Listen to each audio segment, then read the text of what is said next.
Hi, my name is Jacob Lemoyne. I'm the founder and owner of Sunshine Meadery, based here in Lowell. I got my start making mead at home. It was literally just I woke up one day and decided I wanted to make some alcohol. And so many people do beer that I was like, well, I want to do something a little bit different. And wine is so specialized that I didn't want to have such regimented what you have to do.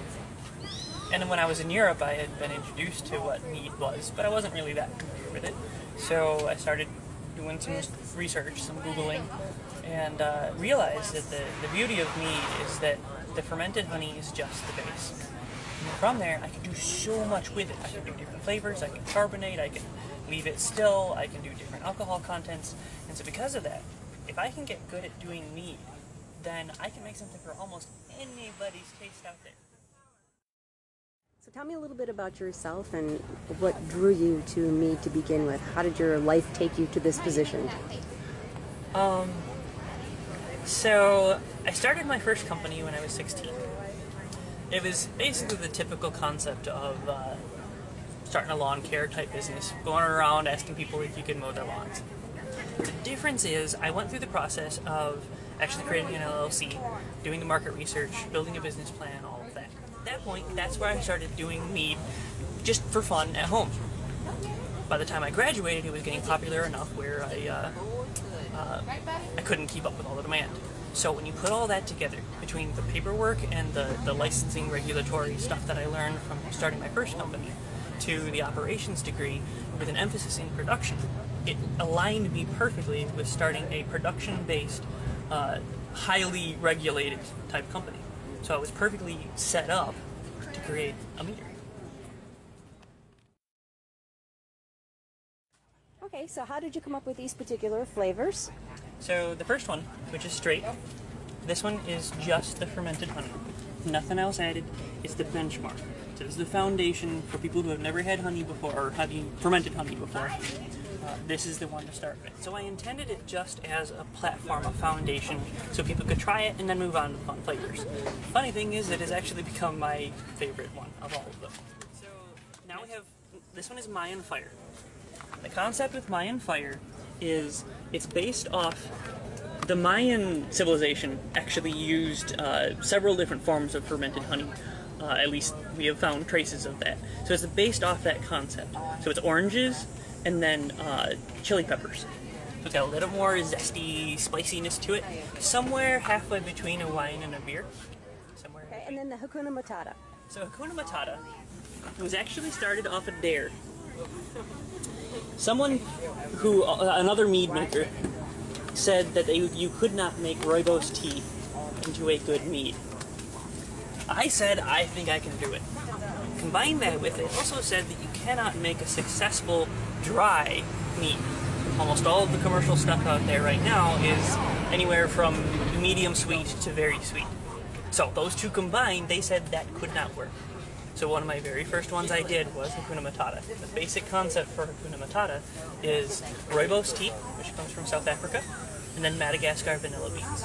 So both being African-themed products, we're like, well, we really need to do an African theme with the bottle, and so Hakuna Matata.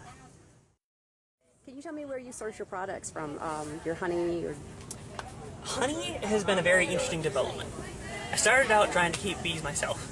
And the problem is, because I use several pounds of honey per gallon of mead, I go through thousands of pounds of honey every year. Types of honey for different types of honey wine.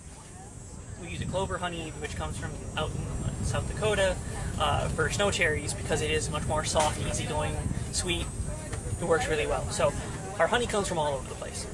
The cherries come from a little bit north of Traverse City. Lots of different things from all over the place. I would say about half of our ingredients come from Michigan. Start to finish, how long does it take you to produce one batch of mead? Big part of that depends on the batch itself. Some of them mature quicker than others, but the average lead time is roughly about 9 months. Are you able to distribute through local restaurants? Yes, absolutely. At this point, it's not as much that direction because there isn't enough known about it yet. But as more and more word gets out there and more people are coming around to the restaurants wondering that they're carrying this stuff, particularly because it is gluten-free.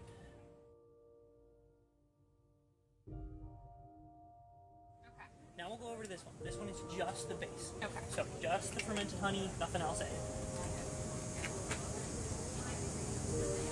We use it apple blossom honey, so you might see a little bit of fruitiness, maybe a little bit of tartness in there.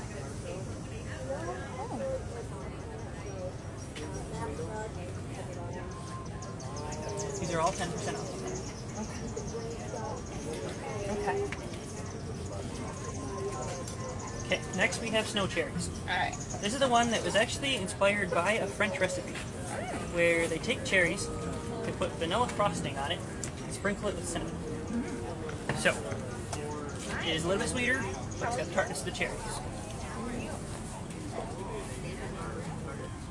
I can taste the cinnamon Okay. and the vanilla. That one actually goes really well with dark chocolate. I can see that. With some dark chocolate to it, then you get a lot more of the cinnamon and the vanilla start really coming out. So how long was it before you felt confident enough that this is a product you could sell and you could actually create a market? That decision came with the first batch of the good stuff, which inspired Can Monarch. you tell those that might be listening where they can buy your products, even though I know you don't have a tasting room, but can they get it online, and what's your website address? So the website is just sunshinemead.com, so mead.com.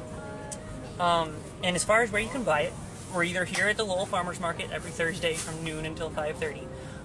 The other side to it is most of the specialty alcohol retailers around West Michigan carry it at this point. Here in Lowell, you can get it at Paulie's down there by Myers. And around Grand Rapids, everywhere from Siciliano's to Ricci's to D. Schuler's, most of the specialty places.